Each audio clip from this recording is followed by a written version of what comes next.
Okay, so we all know that the most defining feature of a supercar or a sports car or any car that we'd like to possess as an enthusiast is the engine, right?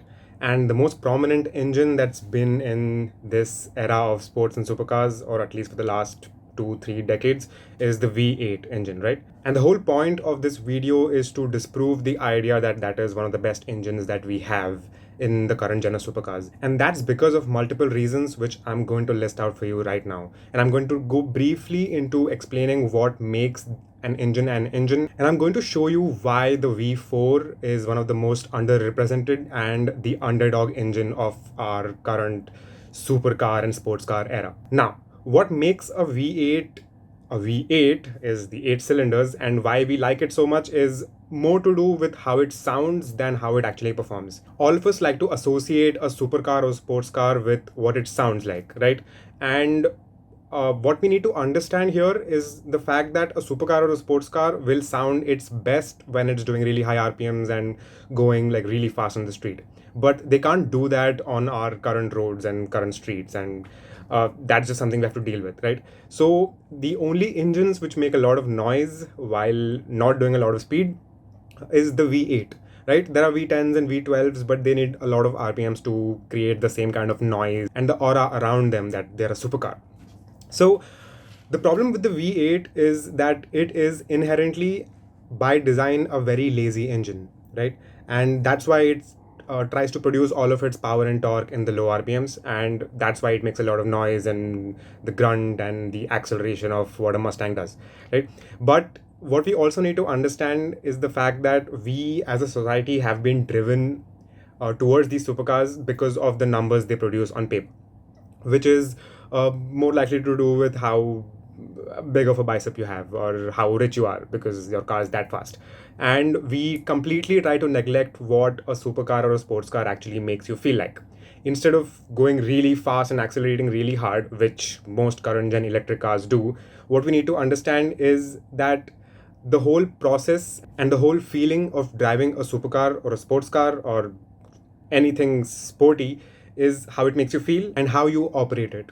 We know we don't, as enthusiasts, don't really like automatics, and that's because we don't get to shift the gears and push in the clutch whenever we want to and do burnouts and wheel spins. And I know supercars can do that right now with all the automatics that they have. But as an enthusiast, what we like to look at is a manual transmission with a huge engine because it's going to produce huge amount of acceleration and we're going to be wowed by it, and everyone around us is going to be wowed by it. But when we take into consideration a smaller engine, like an inline 4 or an inline 6, even though BMW's completely mastered the art of an inline 6 and they make some of the best inline 6 engines in the world, uh, these engines are dying out slowly, and that's because of emission norms and the amount of fuel they consume and how the government doesn't let us use huge engines in our cars anymore.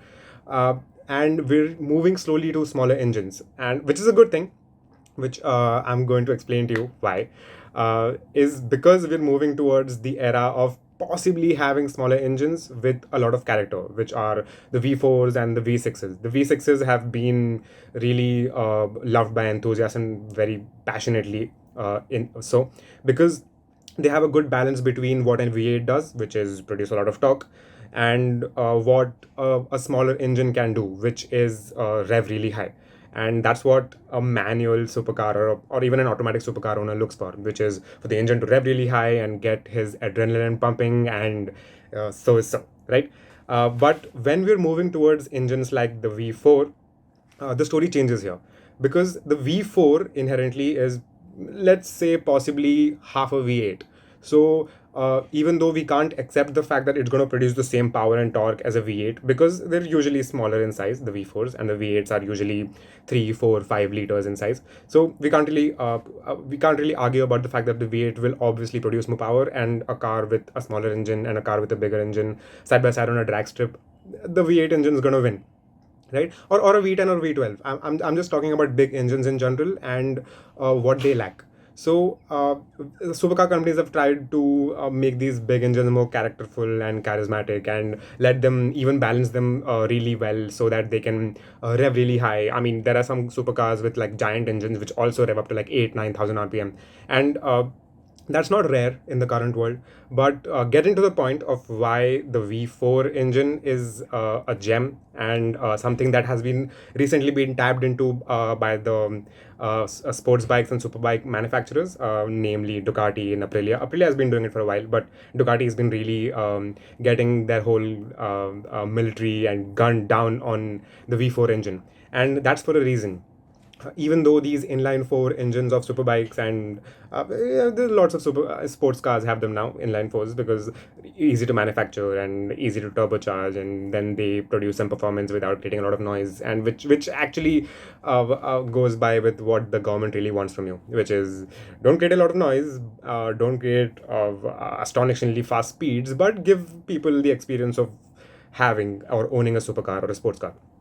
So the V4 engine, I think, fits really well in this niche of sports cars, upcoming sports cars, because if you see all the hot hatchbacks and all the fast sporty sedans, unless they've got a V8 or possibly a V6, all of them have got an inline four, which is one of the most boring engines that you could drive. I mean, if you did sit in a 400 horsepower V inline four from the Mercedes AMG, you probably will be wowed by it, and you don't really care about what an engine feels like after it. But if you are an enthusiast and you really care about the driving experience and not so much about how fast you're going or what people think of you because you own a smaller engine, then I think the V4 fits here really well. Now, as discussed earlier, the V4 is probably half a V8, right? So it's got the same characteristic of a V8, which is produce a lot of torque and grunt down low and across the rev range, which is what a V8 is good at. And it's probably good because if we produce a lot of torque down low, we accelerate faster. We don't really care about city speeds here, because then you'd probably take an inline four sedan or whatever, right? So a V4 engine has got good torque and grunt down low, but another advantage that comes with a V4 is the fact that it's inherently a smaller engine, and because it's a smaller engine, you don't want really big pistons and cylinders inside it. So a V4 is never going to have like 4 or 5 liters of capacity. It's usually going to have like 2 and a half, at most a 3 liter engine. I mean, we've rarely seen that. So a V4 is small and it's got the same characteristics as a V8, right, which we all love. So a small engine with that characteristics inherently and by physics can rev higher, because smaller pistons have less moment of inertia and they're easy to handle, so we can push those engines really high up, probably like 9-10,000 rpm very easily, and they'll be very comfortable doing those rpms all day long if you want them to. So now you've got this perfect package of an engine which has the characteristic of a supercar that you want, which is a lot of power everywhere, and the more you rev it, the more power you get out of it, and the faster you go. But the actual feel of a supercar or a sports car as well, because when you're sitting behind the steering wheel and you just want to shift gears and hit the rev limiter as fast as possible so that you can move to the next gear, and on and on and on, because that's what pumps our blood, right? So now you've got this small engine, which is better for the environment, and the government will love you. And now you can push this smaller engine to higher RPMs more often in the city, on the highway, on the expressway, on the track, whatever you want to do, right? So, and because modern day technology has made cars lighter and sportier and more tight anyway, this engine is going to fit really well if we do pursue designing these engines for cars. The reason we've not designed a proper V4 or a flat 4 for a car yet, we've got some exceptions, but in the mass market, is because the cost of creating something which is tiny and small and doesn't have a lot of power to begin with is really high, and it completely kills off what you can get an experience from, and goes by the papers, right? And the papers say get a big engine into a car and people will buy your car. And the problem here is not all of us enthusiasts or sports car owners or people who are looking forward to buy a sports car will ever use a huge engine to its absolute potential, because these sports and supercars can do like 100 kilometers per hour in the first gear itself, or probably in the second gear up to like 120, 130. So we can't really use them in the city. So now the alternative option here is to use a smaller engine which has the same characteristics and use it to its full potential all the time.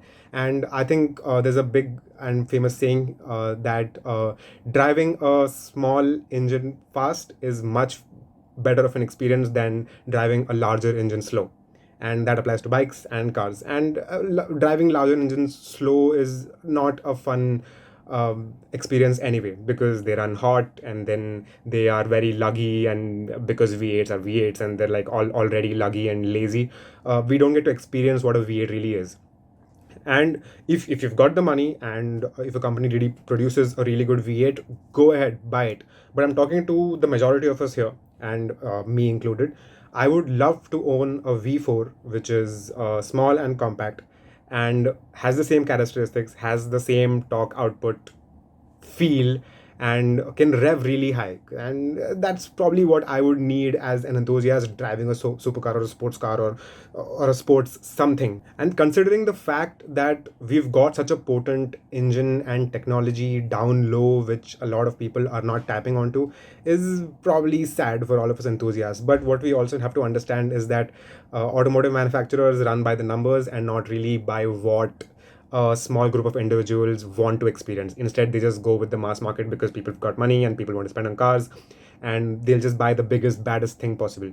So if you don't really care about a lot of speed, because I mean, a V4 can do 200 to 50 kmph, which are deadly speeds in a place like India or probably anywhere else in the world. And because of speed restrictions, we can't really do those speeds about 99% of the roads anyway, right? So here's my suggestion to any car company or a bike company that's watching. Please tap into this particular form of engine, which is the V4, because it's got a lot of character that everyone looks for. And you don't really need to make cars and bikes go as fast as possible. Instead, I think we need to focus more on what they make the person feel like, and I think the V4 is the perfect engine for that.